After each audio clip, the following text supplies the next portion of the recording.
Welcome back to Highly Respected. I'm your host, Scott Greer, and today we're not taking a holiday off, even though it's President's Day, and I want to wish you a happy President's Day, but we're not taking the day off. We only take days off for holidays like July 4th, Christmas, and Thanksgiving. Those are the only days that we would ever take off for Highly Respected. So I just want to make that clear, and even though it's a holiday, we're still going to have an incredible episode for you guys today. So hopefully you enjoy on your day off if you get the day off. Some people don't really get President's Day is one of those days similar to Veterans Day where most people don't get the day off, but it's still a holiday. But we're not taking the day off. So we'll just jump right into the episode of what we have today. And the first topic we're going to talk about is the response to the East Palestine train derailment or train explosion, whatever you want to call it, which has been garnering a lot of news, a lot of outrage from all corners of the political sphere. And so we're going to talk about the response to it and how the American right, and the response to it and how that illustrates where the American right stands right now. We're not going to talk too much about the explosion and derailment itself. Tons of other people have discussed that. I think, some people have probably discussed that a lot better than I can. So I'm going to let that material for other people. We'll go over the basics of it. As for those who don't know, is that with highly volatile chemicals, a train with highly volatile chemicals derailed in East Palestine, and then they exploded the material due to it was easier to do that than to clean it, than to do the proper cleanup and storage, and it has left pretty devastating effects on the nearby area and the town itself. People are reporting, there's something going wrong with the water. There's something, there's a weird smell and air quality, and there's a lot of legitimate fears about what this explosion will cause for the town and its residents. And the government isn't being as forthcoming about it. And also there's a lot of questions as to why this happened. I mean, this is a serious environmental disaster that could have happened. They're not being, very clear in how widespread its effects can be, or even what the full effects can be on the town's residents. So there's a lot of legitimate reasons to be upset about this from the town.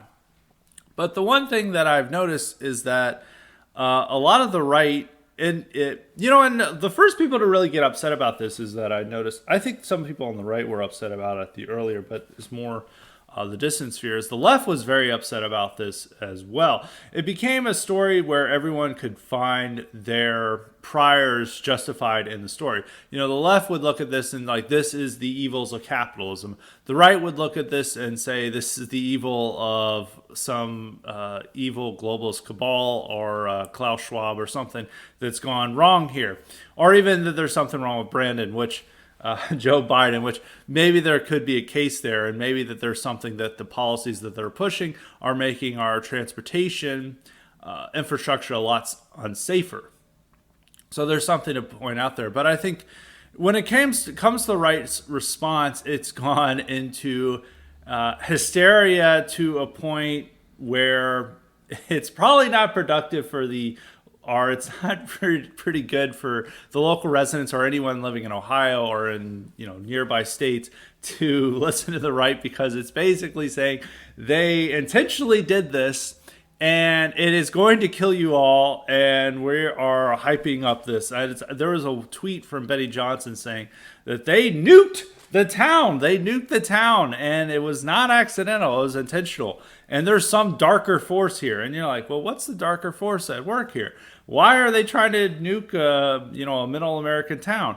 And these people don't provide the answers, but these types of tweets that are doom, gloom, hysteria, apocalyptic tones, and just looking and taking the hysteria level up to a level 11. Those tweets are getting tons of engagement from people, and so people are being a little irresponsible in how they cover the story. And there are claims from the right saying that this is being completely ignored by the mainstream media. It's maybe you could say it's not the number one news story in the mainstream media, but they're covering it pretty heavily compared to news stories. Maybe it might not be as big of a news story as something like Flint. I don't know. Actually, compared to what the Flint water crisis, this is about equal, if not more, getting more coverage. And there's, there's a lot of different angles there that it's not going to be necessarily the right wing perspective. As I said, there can be this left wing anti capitalist element they want to go with it, or even just some type of environmentalist element that they want to go with. There's a lot of left wing angles that can be seen in the story. But the right is going full bore conspiracy theory mode because it's entertaining to their audience to do this. But I think this has real world repercussions because there's like real people in East Palestine. They're there, and they definitely deserve questions. And there's definitely serious things that are going to result from this. And they deserve answers as to what the effects are going to be on the people. If it's going to make the town uninhabitable, what can the federal government and the company involved do to help them to relocate so they're not getting cancer or whatever terrible effects would result from this. They have to get answers as to like why this was caused, what were the effects of it. There's a lot of real answers that are needed to be delivered here. But I think it's that this has become a type of story where it's just, ratchet up the fear level to and paranoia to the highest level it could possibly go, solely for the point of gaining more engagement and traffic from a right-wing audience, because they really do this. And I think there's becoming a little bit more of ridiculousness when it comes to right-wing stuff, because after the train derailment, the right then began to say, there's a truck that crashed. What are the globalists doing? Or if there's a fire somewhere, they're like, what are the globalists doing? It's like another train derailment. What is going on? And it's going into this theory that, ever since 2021, there was these plant fires. And anytime those happen, everyone's like, they're trying to starve us to death. And I was like, I don't think they're trying to starve us to death. One, even if there are tyrannical globalists, and, I think everyone agrees that there's something wrong with our rulers, they don't want to kill their tax base, all right? They want taxpayers to be there. They're not wanting to kill them. They maybe don't want them to rebel, or maybe don't want them to question things, or they certainly don't want them to vote for Trump, but they're not trying to kill people in the way that, like, they're not trying to engineer a mass famine. They're not trying to do the Holodomor here in America. And everyone's like, oh, that's outrageous. Yes, they are. Because, people want to believe these things because they're very entertaining. They get more eyeballs, more attention, and you're more glued into the story. But in reality, if you take a step back, you got to realize, like, man, well, they don't want to starve us to death. They're not looking to a famine because, there'd be tons of problems with that. That'd lead to more likely people are wanting to rebel, and maybe, more social turmoil. They're not wanting, they want a stable society where people are so, well fed that they don't give a shit about the rulers. They don't want them to be starving to where they then begin to wonder about the system. So but people kept running with the plant explosions. Anytime there's like a plant fire, there'd be like, what is Klaus Schwab up to here? And now they're starting to do this again with the train derailments, where there's a train derailment. It's like, what are they doing? And then there's like this story is like, people are like, I see a fire. What are the globalists doing in my city? And so people have just taken this to just like weird paranoia of like ordinary things. It's like, yeah, there are factory fires. Maybe they're happening at a little bit of a higher rate now than before. But even with the train derailments, I think this is the story here is important because there's such hazardous chemicals involved that there should have been extra safety precautions done here, and there's something that needs to be answered about why this happened. But if you look at train derailments in general, we do have about 1,000 every year. Buttigieg went on to, it's a horrible way to respond to the public, anxiety about this, is to say, well, we have 1,000 every year. It's no big deal. It's like, well, why do we have 1,000 every year? That seems like a lot. Maybe we should try to be reducing that number. And, I know a guy who works at a train yard, and he was telling me about, why this happened. And he was like, yeah, this thing is definitely not a conspiracy because, we have train derailments at our thing, and it's usually due to the, crazy hours people are working. The people are getting rushed, and maybe there's people aren't as well trained and skilled anymore, and it leads to accidents like this. And yes, accidents do happen. It's like one thing I find is that a lot of right wing doesn't want to admit that accidents happen. Like everything is like intentional. It's like, somebody, you get rear-ended on the road. It's like, did the FBI cause this? Accidents happen, especially with how many stupid people are out there, and especially with the new hiring standards. I think there is a right-wing standard, you could say, is that this intense focus on diversity, equity, inclusion, and these racial quotas that we're imposing on these companies, and how we're like trying to elevate people to the highest echelon, that could be leading to a lot of these infrastructural problems. And there's just a general infrastructure problem. You can go around the country and you can see these bridges and you're like, this doesn't look safe. I think this needs to be fixed up. Or you can look at the rail lines. There was like a good thing that Wright was highlighting is like looking at these like rail lines and how old and how in need of retouching and redevelopment they need. And we're not doing that. There is a serious infrastructure problem in this country. But that's not as entertaining as believing that, Klaus Schwab made a call or whatever globalist cabal you want to blame this on and said, hey, he called him up and he's like, we want the trains derailed. And then they're like, oh, we have to do this. Klaus told us to. And that becomes much more exciting. And it's gone to all these types of hysteria with this. It's like the balloons shit. I talked about last week and I said there's a legitimate reason why Americans got upset about the balloon. But people like the right decided that this, for engagement purposes, decided to ratchet up the hysteria and paranoia about it to now where Biden realizes it's a political issue and he's shooting down any balloon in the sky. And a lot of these balloons are just run by there's like an Illinois balloon club that had a balloon that was shot down by our Air Force, and they're like, and now the right's like, wow, this is so idiotic that Biden's doing this. And it's like, first off, when they were reporting these UFOs getting shot down, everyone was saying how, oh, well, that's their aliens are happening. The government deserves answers. And now we're finding it out. It's like local balloon clubs, balloons or other similar flying objects. And now the right's like, how could Biden do this? And it's like, well, you're the ones who are getting paranoid and worked up about this shit and demanding the Air Force shoot it down. And then when the Air Force does it, you're like, wow, that's idiotic. You're the ones getting hysterical about this stuff. And it goes into other things like Damar Hamlin, and the body double with Damar Hamlin, which everyone was convinced that he got replaced by a clone. And I think there's still people who think he got replaced by a clone after he dropped the mask. So I don't know. But that, like, people were getting an insane amount of engagement for that. And it's like entertaining and exciting to wonder about that. I didn't see many mainstream right-wing voices engage in this stuff. But there's now blaming the Turkey earthquake on a weather machine. HARP, HARP, and they based it on this weird cloud formation, which actually it's a normal cloud. Well,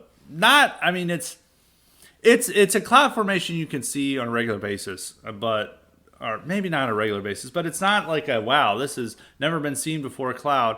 The cloud that was in Turkey like 3 or a month before the earthquake, and everyone's like, well, this shows that the weather machine was at work. And it's like, no, the weather machine was not at fucking work. But it's like much more exciting to go into these like crazy theories about weather machines and Pfizer clones and we'll say George Soros and Klaus Schwab ordering train derailments and plane explosions to starve the American people to death. It's like very exciting. It makes the news more entertaining and people indulge in it, and there's not really any consequences for engaging in this stuff.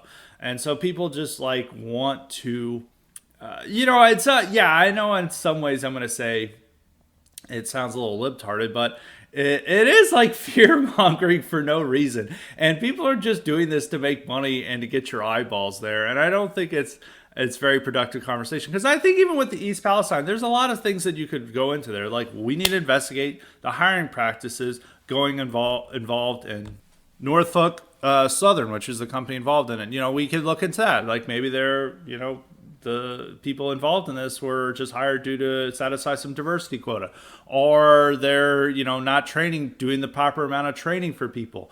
Or you can just look at the infrastructure problem, or maybe they're having to bow down to these transportation standards and equity standards set by Buttigieg.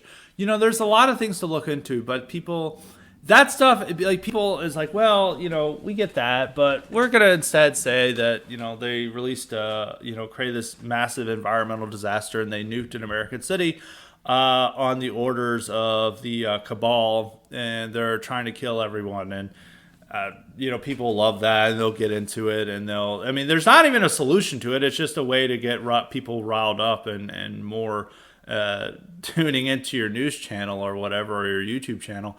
But there's not even a solution to that stuff. It's just to fearmonger for profit. And the funny thing about these conspiracy theories is that people get mad if you don't believe in them, and they want this to hear, but they're actually profoundly blackpilling. If the regime has a fucking weather machine, it's over. They're like, oh, the people are uprising. We're going to have an earthquake in, West Virginia to kill them all. It's like, how the hell can you beat someone with a weather machine? I don't believe they have a weather machine. So that's my white pill. But if I tell people that white pill, it's like, they're not so invincible that they have a weather machine, or they're able to pull off these high tech, attacks and other things, and nobody notices, or they're even to prove that the Ukraine war is fake. There was all these tweets, a few weeks ago where it's like, this whole war is fake. There's no footage from it, and people were like, oh, you mean is that they're hiding the footage? No, the person who was making this tweet, and it got 50,000 likes, 60,000 likes. It was a huge tweet. And no, the person believed literally that the war has been filmed on a Hollywood film stage. It's no, it's all special effects. There's no war going on. And people just oh, hell yeah, let's believe in that. So if they're able to fake a war and have a weather machine and all these crazy things, which all these things don't work together, but people want to believe them because they're exciting, but they're actually profoundly blackpilling, because it's if they have all this power to just derail trains with just one phone call and blow up plants and starve us to death, then there's no hope. But this is not what's happening. I actually believe, and I don't believe people are this competent or skilled enough to pull off a lot of these conspiracy theories. People are really stupid. A lot of people are really stupid, and a lot of things are due to incompetence and just a plain lack of intelligence. There's so many events throughout history. If you read a lot of history, you will see this time and time again, is that there's a lot of people just do stupid stuff for irrational reasons. Humans are pretty irrational in of themselves, and this is how things happen. It's like these plant fires. Maybe they have Shaniqua manning the safety controls or something. There's a lot of reasons that can be explained here. Probably more right-wing reasons than, Klaus Schwab made the call to have this occur. So I don't think conspiracy theories, if you actually think of them rationally and actually think and believe them, which I don't think some of these people don't believe them. They just believe in them because it's entertaining, exciting to do. It's like a video game. It's way more exciting than believing the real story or the news. It adds an additional element, and people, particularly Americans, really like conspiracy theory type stuff. It's way more popular than infinitely more popular than race realism or, specifically right-wing views. Conspiracy theory stuff is just massive audience out there. And it's a really dedicated, devoted audience. And people want to make money and they want more attention. So they indulge in this stuff. But actually believing it is, even though some of these people are like, white pill, I believe, they have a weather machine. It's no, if they have a weather machine, it's over.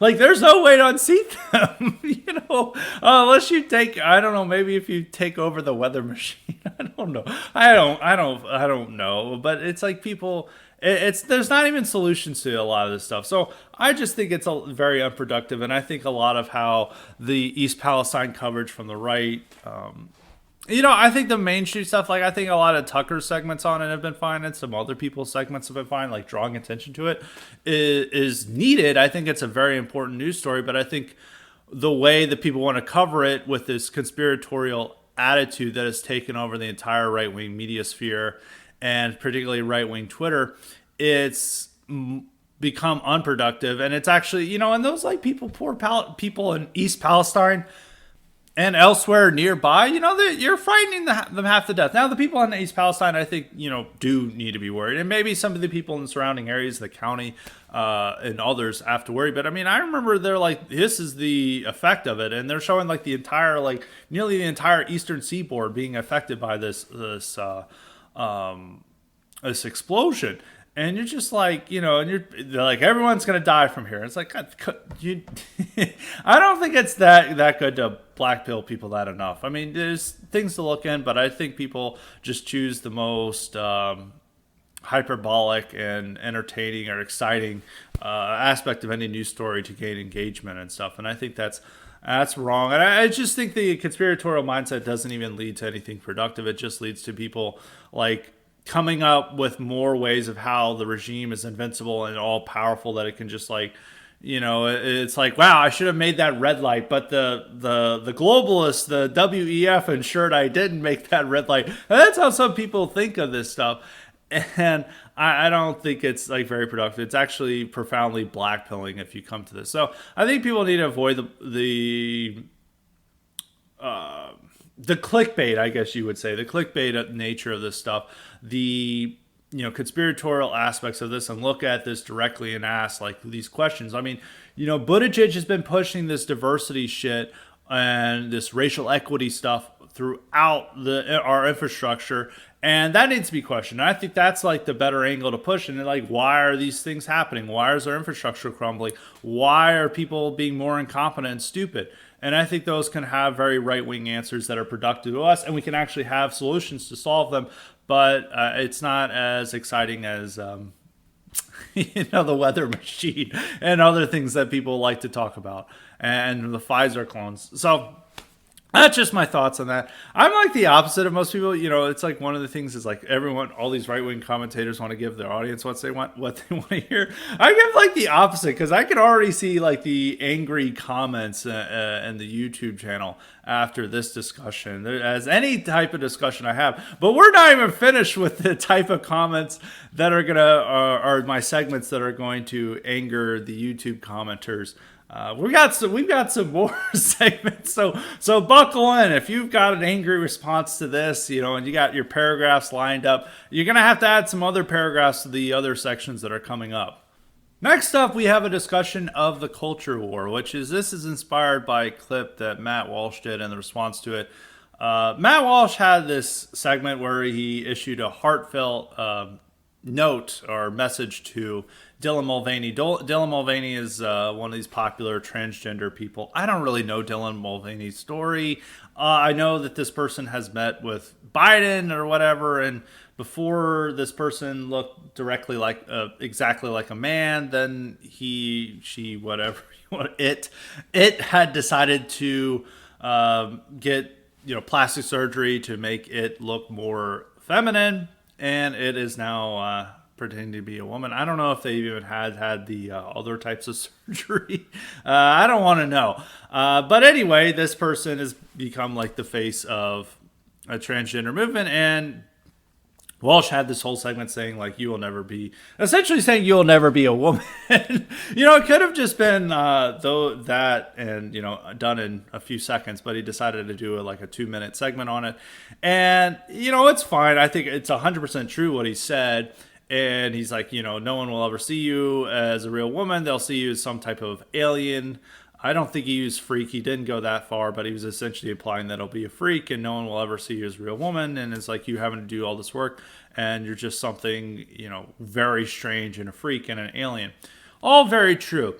People got mad about it because they're like, oh, this is really rude and mean. This is not how we win the culture war. And then others were saying like, oh, no, conservatives been too nice for too long. And that's why we've been losing the culture war. So now we're going to be more aggressive and hard hitting and that stuff. And I always hear these types of debates on the culture wars. Like now we're going to, no prisoners taken. We're going full aggression now for the culture war. We're going to go, blitz. We're having a culture blitzkrieg now. This is we've had it up to here with the drag queens. We're going full blitzkrieg here for our culture war. And I get those arguments, and I understand where they're coming from, and I'm not bothered by what Matt Walsh is saying, but it's not. And what Matt Walsh was saying was not meant for uninitiated types or trying to persuade people on the fence. It's something done for these audience that his audience wants to hear. Audience wants that type of honesty and hard hitting stuff that he said about Mulvaney, and that's what they want. I don't think there's anything wrong with giving them that, but I don't think this is how you're waging the culture war. And I actually don't think that it really matters whether you're nice or whether you're mean in the culture war or more aggressive. What really comes down to is that a culture war is determined by the institutions producing culture. And unfortunately, the right is not control those institutions, nor is the right have as much sway over those institutions as right now. I mean, the fact is like pretty much all these networks, pro sports leagues, film studios, universities, schools, any type, schools maybe are the only thing that the right can influence on how they, what they teach to children. Everything else the right has no influence over, and pretty much all these institutions like to do things to piss off the right just to rub it in their face. It was the same with the Sam Smith a devil performance at the Grammys. The Grammys and CBS don't have to worry about pissing off conservatives, and actually they wanted to piss off conservatives just to gain more attention for that horrible Sam Smith song he was performing. And even, going into, I'm beating a dead horse here when I bring up pro sports leagues, but if I ever want to think about the outlook of the culture war, regardless of whether we're being mean or nice, is like, this is the real outlook. I've said this before, but it cannot be repeated enough. It's like, in 2017, 2016, throughout the Trump era, conservatives were like, we're not watching the NFL. We're boycotting it because they don't respect our views. They're kneeling for the national anthem. They're too woke. We're not doing this. The NFL triples the wokeness, and now all conservatives have returned back, and they now spend any of their time getting angry and attacking people who dare criticize the NFL. And it's like, I feel like this is a lot how the culture war works, is that, they make a big fuss at one point, and then they slowly return to this product at the end of the day. I think you could even see this done with Disney, is that I don't think when it comes to culture wars, that what people really want is very simple.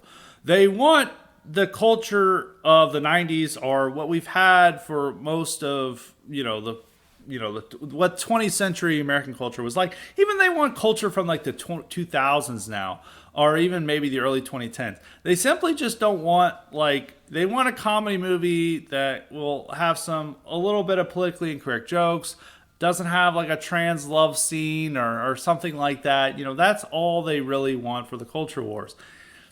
They want 90s era Adam Sandler movies. The Wedding Singer is the peak of conservative ideal culture that they want, or at least for the people who are making these claims about, the culture war now. I mean, even if you look at what people talk about the culture war from the perspective on the right, everyone sees the 90s as the golden era and what we need to return to. So like that, Saturday Night Live era, the early 90s, that Sandler, Chris Rock, Chris Farley, all those type of guys, that's really what they want to return to. People aren't really that interested in the avant-garde or kind of different type of culture, radically different from mainstream culture that some people propose. Creating this type of subcultural forms. They really just want the culture that we have, minus some of the woker elements. And I mean, that's a reasonable demand. I think if you turn on the children's cartoon and you see, them demanding reparations and, going on these lectures about non-binary gender and stuff. And yeah, I understand about that. But it becomes a little bit difficult for conservatives to create the competing culture, because really they just want like a big budget blockbuster or a standard comedy, just less, preachy and less woke. And it's hard for conservatives to provide that type of culture on that level. That's how it is on the cultural production level. But even if at the side of the culture war or what we're fighting with, it's like I outlined the battle lines of what it was over the weekend in the tweet. It's like on one side is pretty much all our movies, music, TV shows, most of our sports leagues, most of our schools, most of our universities, pretty much all our institutions, and then the other side are people criticizing about it. And even for a lot of the people criticizing about that, they indulge in this culture as well. And it's very different from the type of culture war that was going on in the 80s, where, they did, the moral majority and others did have the ability to censor and maybe get TV networks to not show particular type of culture, or slap ratings labels to type of media that they didn't like. That power isn't really there today. It's just like people like saying like, I don't like this, but it's all around me and I'm not sure what's going on. There is a culture war going on in the schools with what like type of materials that are going to be given to children. And that's probably the only area that it is. I think when it comes to the type of cultural people consume outside of schools, it's a lopsided victory for one side, and the other just is there to complain. And then they go on to this and they continue to enjoy it, as I say in my NFL thing. So I don't know what the cultural war is. I think people always say like, well, the left is waging a culture war, and for them they don't feel like it is a culture war, because for a lot of them they don't see this stuff as particularly political. They just see this stuff as there. I don't think they view Sam Smith or whatever pop music or whatever like degenerate TV show they have as something a political statement. They just see that as the culture around us and what people want, or and some of their tastes want. And so they don't really think there's a culture war going on, because they're just, making the culture, and then it's just there for them. On the right, there's a desire to have a culture war, but it's flailing about because they're not sure what the goal is or how to achieve these ends or what to replace this stuff. They just know they simply don't like this stuff, which is true. But even for most of the standards, people can go back to the 90s or 2000s to find the type of culture they want. But on the question of fighting it, of whether we're too nice or too mean, and this is why we lost the culture war, and some of these takes I always see, it's like, well, the right seeded the culture, and I don't know if that's correct, because generally right-wing people, or at least very conservative people, are not culturally minded. They're not the creative types. That's just a fact. Now, there are creative types who are very conservative, very right-wing. There's plenty of examples of that. But for the average conservative person, they like the standard stuff. They like, the mainstream movies. They like sports. That's it. They're very standard in what the type of norms in culture they like. They're not into, fancy avant-garde stuff or some of these things that people on right-wing Twitter want to advance. And so some people always like make these things like, well, when they gave up on the universities and when they gave up on this and that stuff, it's like, well, by the standards of that time of, going back to the early 20th century, at least in America, the people making that culture were still liberal at that time. Maybe they didn't have the type of political influence then, or maybe they didn't make this stuff explicitly political, but it was there. And they even repeated this stuff that was made by left-wing cultural products. I mean, Paul Robeson, who was one of the most famous singers in America in the mid-20th century, early 20th century, was a black guy. And he was a communist. And, he made a lot of very famous songs, and people, enjoyed it. There's a song that he performed. He was one of the first people to popularize a song called The Ballad for Americans. And the song was written by communists and sung by a communist, and people loved it because it had this pseudo-patriotic fervor to it, which it basically said that we're a nation of immigrants and we're all just dedicated to our ideas, and that is what America is. And this song was so popular that Republicans performed it at their 1940 National Convention. Even though it was like a communist, it was in effect a communist song. It was financed by the New Deal government. It was financed through New Deal projects. A lot of the culture was being produced in the 30s was done by people affiliated with these New Deal projects, and a lot of them were communists. And I don't think a lot of the conservatives at that time even paid attention to culture, at least in America. It's just been about business and sports, and that's like their chief interest for a lot of conservatives, even to today. And a lot of conservatives aren't willing to give up sports, no matter how woke it is, because that's their form of entertainment. That's their form of culture that they like to enjoy. The only real way to affect the culture war is not whether being mean or nice, it's just having influence and sway over these institutions that determine our culture and determine our standards. If conservatives had so much power that the TV networks were afraid to air Black Lives Matter episodes, or were afraid to have an empowering transgender character, or have a gay scene or something like that, that would show that conservatives have real sway. It doesn't matter whether it's mean or nice. It's more about influence over those cult institutions and to make your say heard. And some of that does determine with whether conservatives are willing to boycott stuff. I think what DeSantis is doing with Disney is a good start. I think even with conservatives turning off Disney and making that their main target is we will not enjoy any Disney products and stuff, and maybe that makes Disney stop putting out woke shit. Maybe we can see an effects of that, but I am a little skeptical about this due to what happened with the NFL and how conservatives very insistent on wanting to boycott, and then the NFL tripled down on wokeness, and for some reason that made them all return to become the NFL's most devoted defenders. But I think it's still possible. What conservatives just need to have at this moment, prior to even these institutional controls, is just to be committed to not enjoying certain types of culture and to wanting to make these institutions pay a price if they're producing things that are outrageously offensive to conservatives. If conservatives did that, then they would have a much better chance in the culture war.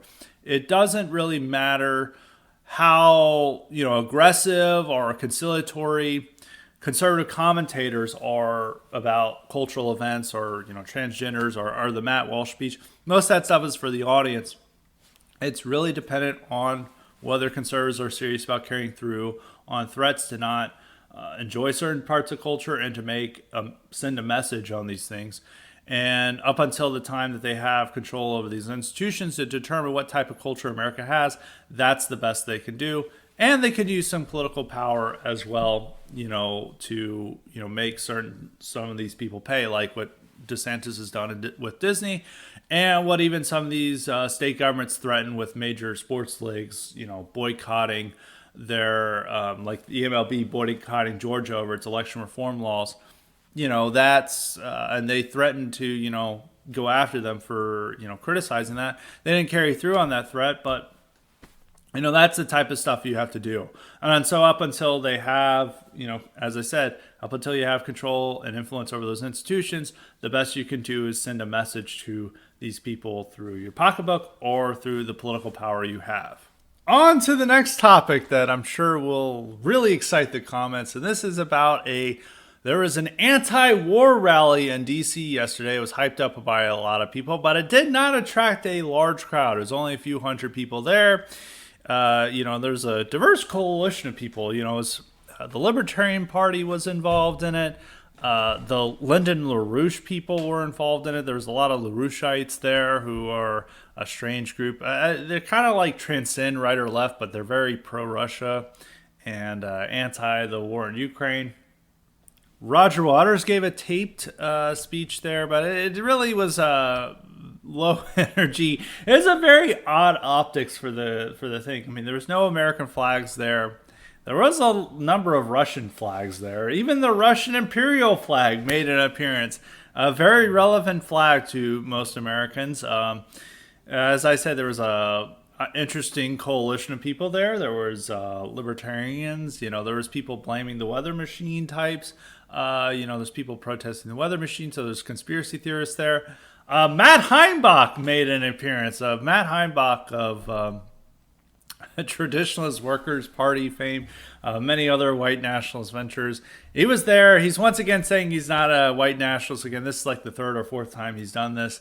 He's maybe he's a socialist now, or I don't know what. He has a new brand every year. He showed up with I think a Russian imperial flag. I think they even had a Soviet Union flag. I don't know. They just it was a weird coalition. It was definitely a assembly of goofballs at this thing. Even though the purpose of the rally is I think worth supporting. I mean, you want the war in Ukraine to end. It's it's not going anywhere. I don't think it's been productive for the world to have this. But even the name of it is like Rage Against the War Machine. It's like there's a lot of cringe at this event. But it didn't even attract a widespread support from anybody. It just attracted groups from the fringe. It didn't attract it only had a few hundred people there. Most of the left was mocking it, which you have to then say is like, well, does the left care about the war? That's a valid argument to make against the left. But for most Americans, they don't feel like we're in a war. And, Irq Tannen, who was on the podcast recently, had a very good point about this, is that the war in Ukraine is like the ideal war for America, is that we're not wasting our lives there. We're just sending checks to Ukraine for them to fight it, for them to give their lives. We're just underwriting it. And for the American public, they don't really care. The Ukraine war does not rise to one of their top concerns. It's a top concern for lawmakers. It's a top concern for people on Twitter, both pro and anti the war. But it's not a real top concern for most people because they I think for a lot of ordinary Republicans, they don't like the cost of the war, but they're not to the point where they care that deeply about it or they're wanting to protest to end it. It's just something that's there that, oh, well, that kind of sucks, but as long as we're not fighting it, as long as we're not wasting American lives doing it, who cares? And so they may get upset by the price tag. That's it. But the overwhelming sympathy still lies with Ukraine. A Gallup poll released earlier this month said 65% of Americans still say that America should provide aid to Ukraine, and only about 31% are. 31% of Americans say, in conflict quickly, even if Russia keeps territory. There's not even there were polls that were saying of like, who do you prefer, Ukraine or Russia? I was having trouble finding those polls, but if I remember correctly, it was like 85% of Americans or something like even ridiculous like that say all their sympathies lie with Ukraine, and it's something in the single digits for Russia. And really what this protest was on DC was it's not a criticism I'm making, but I think people were making the point. It's like it was more of a pro-Russia rally than an anti-war rally. You could say it's about equal, but I mean the fact is if there are more Russia flags at this rally than American flags, what does that say about the rally?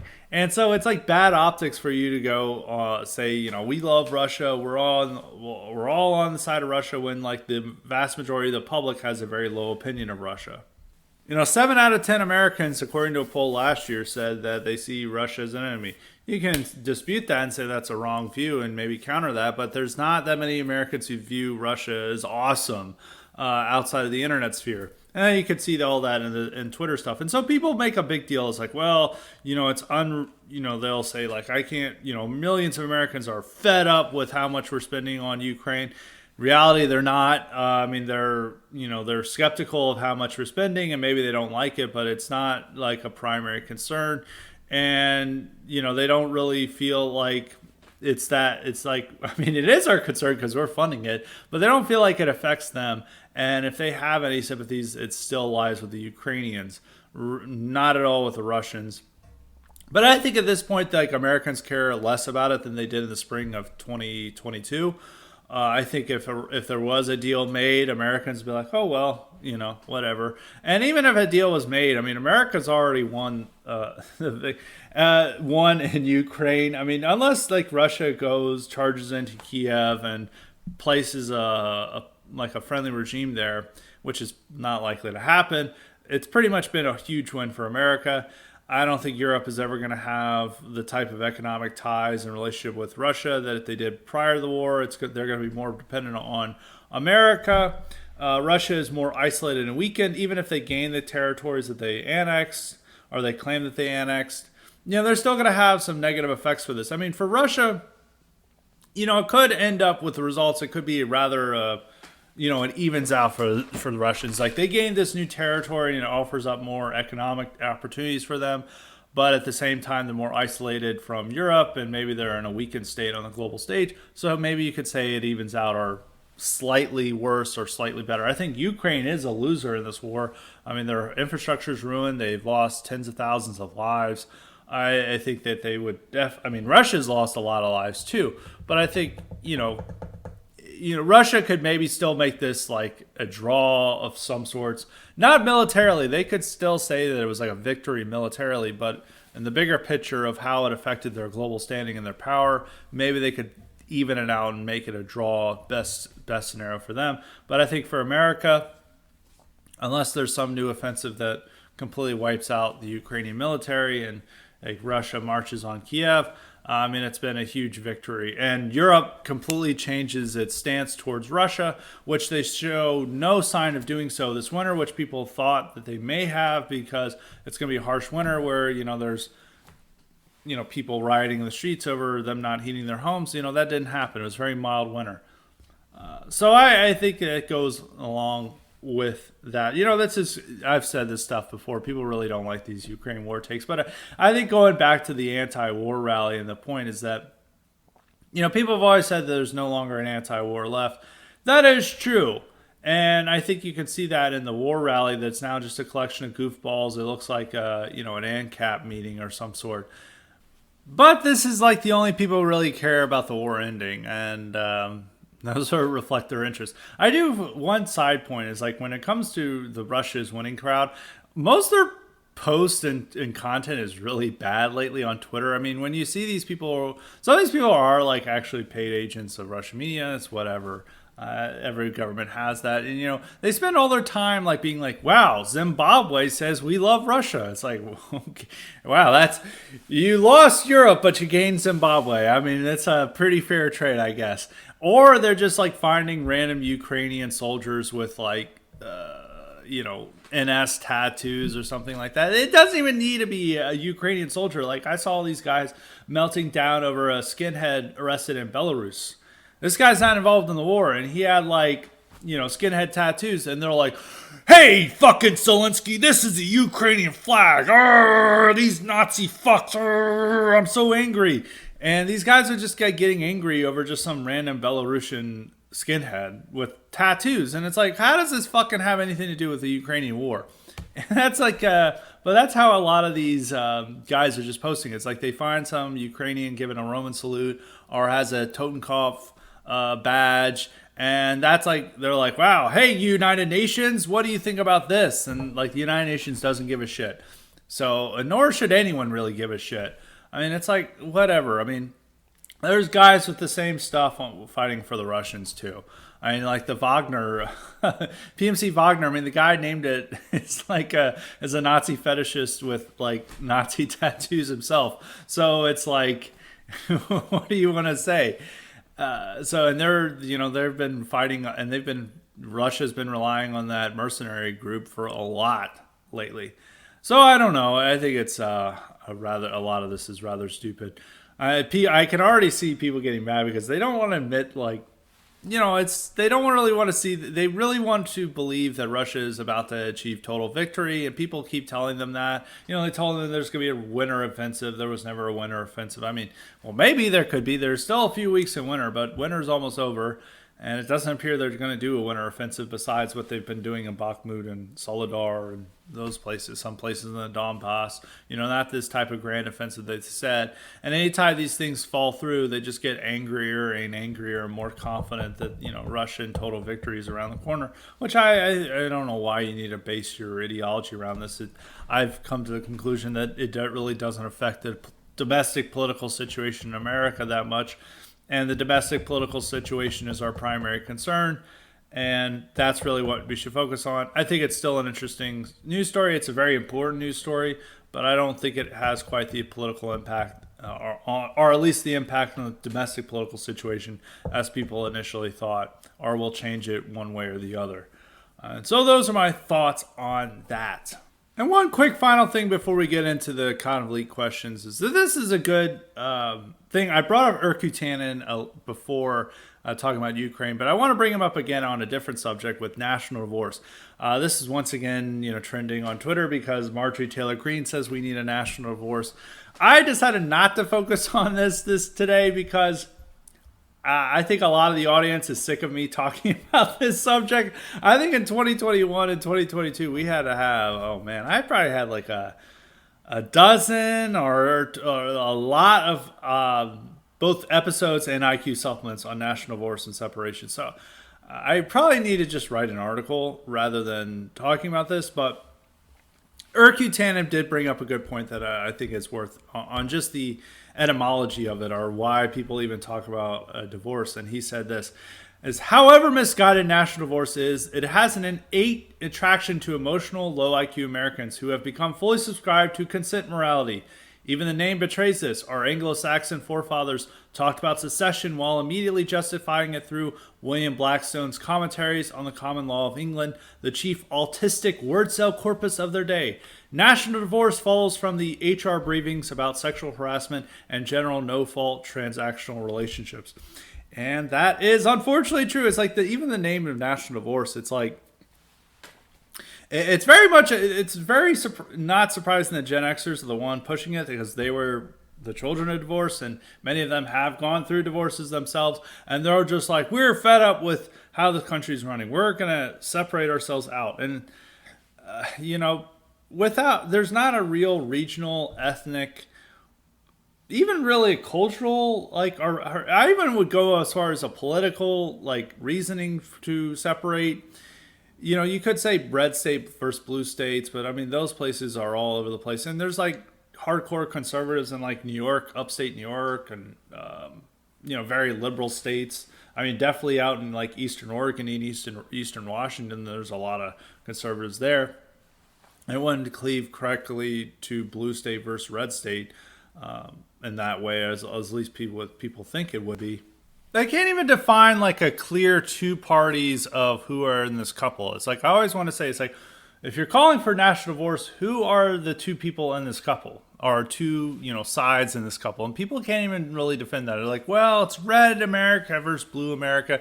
It becomes very mushy and ambiguous. But, if you're splitting off, that's not mushy and ambiguous. That's very concrete. That's very real. And people can't even articulate that, or the reasons why. It's well, I'm tired of seeing Drag Queen Story Hour on Twitter. It's well, you probably still see it in your own country too. Even with some of these red states, I don't think even if you look at what some of these Republican governors are doing, they have the same policies. All it would do is make cripple both economies probably, and people aren't actually legitimately serious about this. People, it's really just I'm tired of my libtard neighbor with a pride flag out, and I'm gonna separate from him. And it's well, are you gonna move from him? No. Are you going to do anything about it besides bitching about him online? No. Most people are not genuinely serious about secession or separation. As I said, imagine this. If America said, okay, all these people who move to a designated area, you can maybe have your own country or something. I think only a few thousand people would be actually serious about that. And most of those people would be overwhelmingly male, and most of these people would have completely competing different reasons for why they want to separate. Some people would be well, I want to create a theocracy. Other people's I want to create an ethno state. Others are just I want the anti-woke Adam Sandler movies again. There's all these competing interests in what type of form of government they would have. It would be overwhelmingly male. It probably wouldn't reproduce itself. And, there's not that just generally serious people about that. I mean, there's been secession attempts. Are people trying to build up their own little community in America, whether it's a religious community or a racial or ethnic community. There's been several examples of that. There's been some successful religious communities who separate. I mean, the Amish are one. There's a trad Catholic community out in Kansas, St. Mary's, I think. They're not fully secessionists. They just built their own kind of town that is for people like them. And it's the same with the Amish. And there's been some, I guess you could, they're fairly successful. I mean, they're functionally running. They have people who think like them are all in that area. And you could have some examples of that, but I don't think that's the basis for a secessionist movement. It's not large enough for that. And it's still coexisting with the system, but it's creating an enclave from the system. And so religious communities are capable of doing that. I don't think anyone else is outside of religious communities. But I don't want to repeat the talking points of national divorce too much. I may write something about this later on in the week to, put it down and all in writing about why I think it's a silly idea.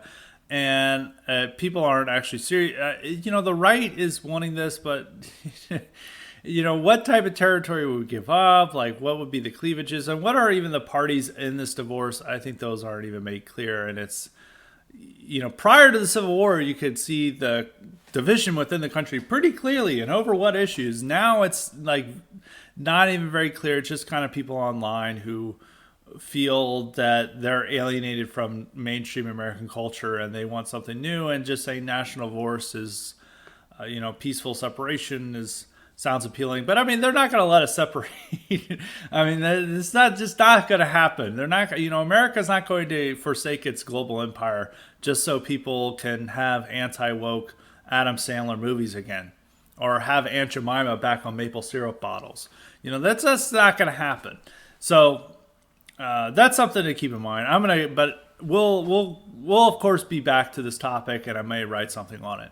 Now on to the Cod of Elite questions. As a reminder, you too can get the power to ask me questions or suggest guests and topics if you sign up for the Cod of Elite option at Highly Respected Substack, and that's at highlyrespected.substack.com. And make sure to sign up for the IQ supplements while you're there. And also, as a reminder, we also have at least one highly respected column posted there every week that's free to all. And so make sure to sign up. If you're a little hesitant about the IQ supplements, you can sign up for free to make sure you get all those great Greer takes right to your inbox for that. And people really love the columns. So today we have a question from Jay. Jay always asks questions. And if you sign up for the Cod of Elite option, you can ask as many questions as you want and as many times as you want. There's no limit on it. Sometimes there's like too many questions that I have to save up questions for next week, but I haven't done that in a while. So you get this opportunity. So Jay asks, are you seeing any indication that DEI, diversity, equity, and inclusion, is being scaled back? And he asked about some tweet by someone who's now locked, so I can't really see the replies. I think I saw the tweet over the weekend. I was complaining about how, there's an assault on these policies going on, I think in Florida. I would not say no. I would not say no to that. But it's hard to say because I don't know if we're hearing so much about DEI because there's more attention to it, or whether there is more DEI to it. I think I would say that there is more DEI to it, but it is like a lot of this stuff existed pre-George Floyd. And it went under different names before George Floyd. And now we've identified it, and it's become a huge rallying cry for conservatives to go after. And more states are wanting to go after this. Florida, Texas, South Carolina, a couple other states are looking into this matter, and try to replicate Stop Woke Act or the policies that Trump implemented in 2020, in late 2020 after watching a Chris Rufo interview. He tried to ban critical race theory and a lot of these trainings, and then so a lot of government agencies stopped doing a lot of the diversity training. So I would say, I don't know if scale back's the right term, but I think conservatives are challenging it much more, and there is a lot of battle over this, and I think this battle is productive. I don't know if it's getting to the point where it's getting scaled back yet, but we could be on the cusp of seeing a serious scale back. One hand, we see a lot more of these institutions promoting DEI and saying that they're committed to DEI, whether it's schools, universities, corporations, they're all very intent on saying how committed they are to DEI. But that may just be because conservatives are making us more aware of that than prior to 2020. And there is conservatives are wanting to call out more and do things differently. I think you could say in Florida, even though I've been critical of a lot of things DeSantis has done, I think you could say reasonably, yeah, it's been scaled back. To what extent is a question, but it has been scaled back, and they're working to scale it back. In a couple of other states, it's been scaled back. And I think if you had a Republican president who is committed to this idea, you would see a serious scale back. So I don't know. I don't think the left is taking it back or retreating from the matter, but they're getting challenged on it more, and more Americans are aware of it, and there's the chance of it getting pushed back at this moment. And that would be my answer to it. I think you do see some positive developments going on, and you do see people wanting to call it out more and politicians wanting to run on eliminating it. And so that's all positive developments, but I don't think you have seen the concrete nationwide scaling back yet, but I think it could happen very soon. So that'd be my answer to that question. And that is actually the only question we have for this week. We didn't really, it was pretty much a slow news week except for the East Palestine explosion, which is what I talked about from most of this on the first part of this episode. So we'll probably be back. We will be back next week with some more exciting news. We may go over the 2024 election. We didn't really discuss that too much, and that's heating up. I was planning on talking a little bit more about Nikki Haley, but I think there's, everything has been said on that, but we may go into that in the next episode for next week. So it's been a rather short episode. We haven't had just a solid hour-long episode in a while. It's usually been a little bit longer than that. But we're going to have that for today. Maybe it's for the holiday. We'll let everyone honor the presidents today and go out and enjoy their evening with that. So with that in mind, we'll have a great IQ supplement this week, and we're also going to have at least one great highly respected column this week. Probably two. I think I might write something on national wars. So we'll keep on. If I don't, well, I change my mind. So don't hold me to that. So until next time, stay respected.